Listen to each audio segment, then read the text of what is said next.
पत्नी का क्या कानूनी अधिकार रहता है पति की संपत्ति पर, कब कितना क्लेम कर सकती है? जी हाँ, विशेष तौर पर तब जब दोनों के बीच में बहुत ज़्यादा क्लेश चल रहा है, विवाद चल रहा है और बात अटक जाती है पैसों के ऊपर।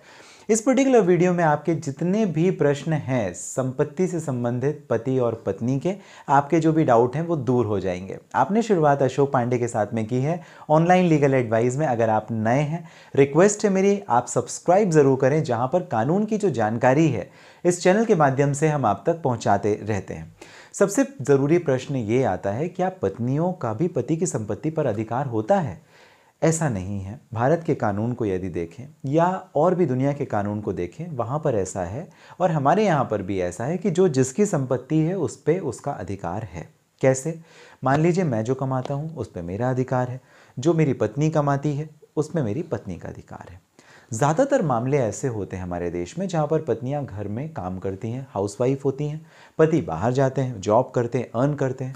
इस कंडीशन में क्या उनका कोई अधिकार नहीं है? पैसों से संबंधित कुछ नहीं है? क्या वो केवल घर के काम करने के लिए बनी है? ऐसा नहीं है। उस कंडीशन पर विशेष तौर पर ध्यान रखा गया है कि कोर्ट के द्वारा एलिमनी और मेंटेनेंस का प्रावधान किया जाए और एलिमनी और मेंटेनेंस वाइफ को दिलाई जाए। ये क्या होता है?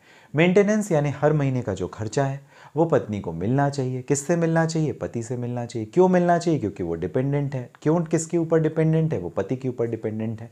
तो इस कंडीशन पर जहाँ पर पत्नी पति के ऊपर डिपेंड है, वहाँ पर पति की जवाबदारी बन जाती है कानूनी तौर पर कि वो पत्नी को भरण पोषण या मेंटेनेंस दे। अगर नहीं तो फिर पत्नी domestic violence, the protection of women from domestic violence act में और साथ ही साथ 125 सीआरपीसी और अलग अलग जो कानून है मैट्रिमोनियल लॉ से संबंधित, वहां पर वो क्लेम कर सकती है अलग अलग प्रकार से। ये हो गया हर महीने का खर्चा।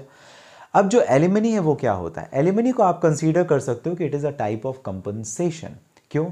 क्योंकि पत्नी भी तो काम कर रही थी, घर का काम, बच्चों को संभालना, देख रेख करना, ये भी कुछ छोटा काम तो है नहीं, बराबर से पार्टिसिपेशन है। इस वजह से कोर्ट एलिमनी अवार्ड करती है।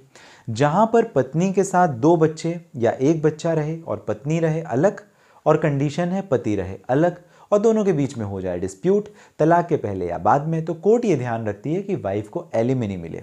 एलिमनी का जो प्रोपोर्शन है मैं मोटा मोटी आपको समझा देता हूँ। On average it is 30% near by, और अगर बच्चे भी हैं साथ में तो 40% नियर बाय। मान लीजिए कि हस्बैंड के पास में 10 लाख के टोटल वैल्यू और एसेट्स या सेविंग्स हैं, तो उस पर जो वाइफ है वो क्लेम करती है 3 से 4 लाख रुपए, 30 to 40%। अगर 1 करोड़ है तो वो 30 से 40 लाख रुपए के बीच में क्लेम कर सकती है। क्लेम तो 50% का करेगी जो प्रैक्टिकली देखा जाता है कोर्ट क्या अवार्ड करती है वो 30% से 40% के आसपास अवार्ड करती है। मेंटेनेंस भी अमूमन इतना ही होता है। अब अगर जहां पर पूरी की पूरी जो प्रॉपर्टी है, जो संपत्ति है वो हस्बैंड के नाम पे है, तो जो प्रॉपर्टी राइट्स है वो तो हस्बैंड का एब्सोल्यूट हो गया। अब उसमें वाइफ को क्लेम करना है तो एलिमनी क्लेम करना पड़ेगा। लेकिन कई मामलों में ऐसा होता है जहां पर एक संपत्ति हस्बैंड ने अर्न करी, बनाई, तैयार करी और उसमें नाम दोनों का है, क्योंकि भाई इंटरेस्ट रेट कम देने पड़ते हैं, ईएमआईज कम आती हैं, ब्याज दरों में कुछ हो जाता है। प्रधानमंत्री आवास योजना में भी 2,65,000 और कुछ की सब्सिडी मिल जाती है। काफ़ी सारी चीज़ें होती हैं और कई बार लव एंड अफेक्शन में भी हस्बैंड वाइफ के नाम पे घर होता है, उस पर कोई गलत नहीं है। लेकिन कल को अगर डिस्प्यूट आया तो दोनों के बीच में डिस्पर्स होगी जो प्रॉपर्टी, जो डिवाइड होगी प्रॉपर्टी या संपत्ति, वो आधी आधी हो जाएगी। मतलब आपका एक फ्लैट था, एक घर था, दुकान था, मकान था, ज़मीन थी, वो संपत्ति अब आधी आधी विभाजित हो जाएगी, दोनों को बंटवारे में आधी आधी मिलेगी क्योंकि दोनों का नाम चढ़ा हुआ है। इससे फर्क नहीं पड़ता कि उस संपत्ति को पूरा का पूरा बनाने, खरीदने, तैयार करने में पति का योगदान था। अब अगर हम ऐसा समझ भी ले कि अगर पति उस पर क्लेम करना चाहे तो क्या कर सकता है? जी हाँ, कर सकता है, लेकिन सिविल सूट फाइल करना पड़ेगा। टेक्निकली समय ज़्यादा लगेगा, लेकिन अगर दोनों की जॉइंट ओनरशिप है तो दोनों का बराबर बराबर पार्टीशन होगा। एक और स्थिति जहां पर पत्नी जॉब कर रही थी, उसने कुछ कमाया, पति जॉब कर रहा था, उसने कुछ कमाया, लेकिन दोनों के बीच में बहुत बड़ा डिफरेंस है। पत्नी जो कमा रही थी वो थोड़ा कमा रही थी, कम कमा रही थी। कितना? 10,000 रुपये। कहीं ट्यूशन पढ़ा रही थी, जॉब कर रही थी, किसी प्राइवेट स्कूल में टीचिंग का काम कर रही थी, 10,000 रुपये वो हर महीने कमा रही थी। पति जॉब कर रहा है किसी सॉफ्टवेयर कंपनी में, किसी प्राइवेट फर्म में, और उसे 1 लाख रुपये सैलरी मिल रही है हर महीने।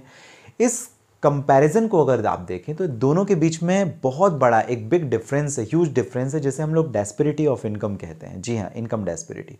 इसे मेंटेन करना भी कोर्ट की जवाबदारी होती है। तो इस कंडीशन पर कोर्ट इस बात को ध्यान में रखती है कि हस्बैंड और वाइफ या बच्चे एक ही स्टेटस को मेंटेन करें। तो हस्बैंड से कुछ काट करके वाइफ को दे देगी, जिसे हम एलिमनी में भी कंसीडर कर सकते हैं, मेंटेनेंस में भी कंसीडर कर सकते हैं। अगर फाइनल सेटलमेंट हो रहा है तो एलिमनी में कंसीडर होगा, और अगर पार्ट टाइम सेटलमेंट है या हर महीने के खर्च को लेकर के है, तो चाहे वो घरेलू हिंसा अधिनियम में है, protection of women from domestic violence act में, या मेंटेनेंस सीआरपीसी 125 के प्रोविजन में, या अलग अलग जो भारत के मैट्रिमोनियल लॉज हैं उनके कंपैरिजन में है, तो पत्नी को कुछ पोर्शन मिलता है। वो कितना होता है? वो भी अराउंड नियर बाय 30% होता है। अगर दोनों के बीच में बहुत ज़्यादा इनकम डिस्पैरिटी है, थोड़ी बहुत है, तो कोर्ट प्रोपोर्शनली उसे एकोमोडेट करती है, कोर्ट उसे नॉर्मली देखती है अपने हिसाब से।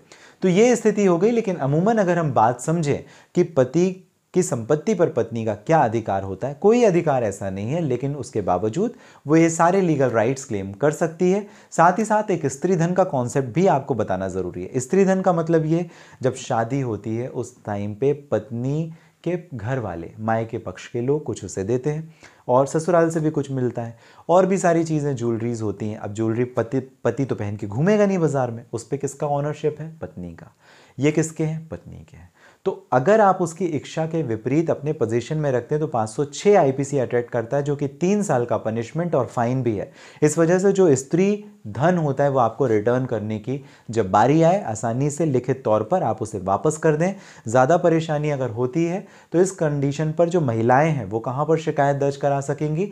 नज़दीकी पुलिस थाने में धारा 506 की FIR, criminal breach of trust की एफआईआर दर्ज करा सकेगी, जो कि अमूमन इस प्रकार का जो स्त्री धन से संबंधित होता है, और वहाँ पर 3 साल तक की सजा का प्रावधान किया गया है। तो मैंने आपको 3-4 चीज़ें बताई। पहला, प्रॉपर्टी राइट, नो ऑनरशिप, जो जिसका है उसे मिलेगा। पत्नी के पास एक फ्लैट था उसे मिल जाएगा, पति के पास एक घर था उसे मिल जाएगा, दोनों ने अपना अपना कमाया। जॉइंट ऑनरशिप प्रॉपर्टी दोनों के बीच में बराबर से माफ़ी चाहता हूँ, दोनों के बीच में बराबर से डिवाइड हो जाएगी। इंसेस्ट्रल प्रॉपर्टी, वहाँ पर कोई अधिकार पत्नी का नहीं होता है। मेंटेनेंस, जी हाँ मिलेगा 30%, जो भी अर्निंग है प्रूफ करने पर। एलिमनी मिलेगा 30%, और अगर बच्चे हैं तो 40% के आसपास। डिस्क्रिपेंसी ऑफ अगर अर्निंग में है, दोनों के ऊपर नीचे हैं, तो कोर्ट उसे प्रोपोर्शनल